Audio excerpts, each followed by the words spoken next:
Nobody believed me until the security footage did. My sister Marina was the golden child, valedictorian, then a surgical resident, engaged to a cardiologist named Callum, whose parents owned half the medical park downtown. I was the difficult one, the aunt who asked too many questions, the one my mother said had always been jealous of her sister's shine. So when I told my parents I saw bruises on Marina's wrist in July, they told me to mind my business. When I mentioned the way she flinched when Callum raised his voice at dinner, my father said some women just weren't built for marriage, and I should stop projecting my own failed relationship onto hers. I let it go. I told myself I was imagining things. Marina laughed too loud at his jokes, wore long sleeves in August, and I decided that was just her personality now. Then in September, my niece Talia, only 7, said something at my kitchen table while eating cereal. She said, "Uncle Callum locks mommy in the closet when she's bad." She said it the way kids say things, flat and unbothered, like she was reporting the weather. I asked her to say it again. She did, word for word. I didn't sleep that night. The next morning, I called Marina and asked her directly. She denied everything, voice tight, told me Talia has an active imagination and I shouldn't repeat things like that or CPS could get involved and ruin Callum's career. She hung up before I could say anything else. I couldn't file that away. I drove to their house that Thursday when I knew Callum had a conference. I told Marina I needed to use the bathroom, and while she made coffee, I walked past the hallway closet. There was a bolt lock on the outside,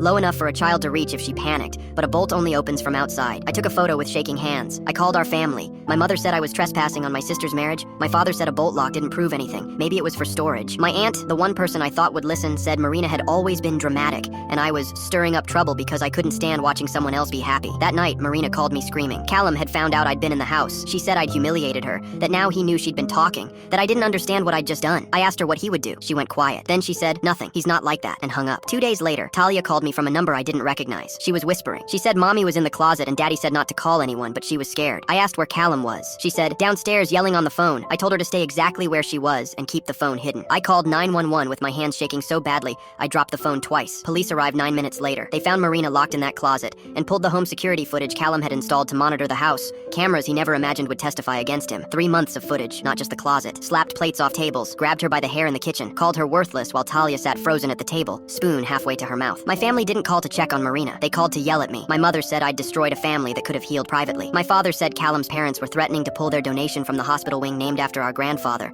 And did I understand what that meant for our family's name? My aunt stopped speaking to me entirely.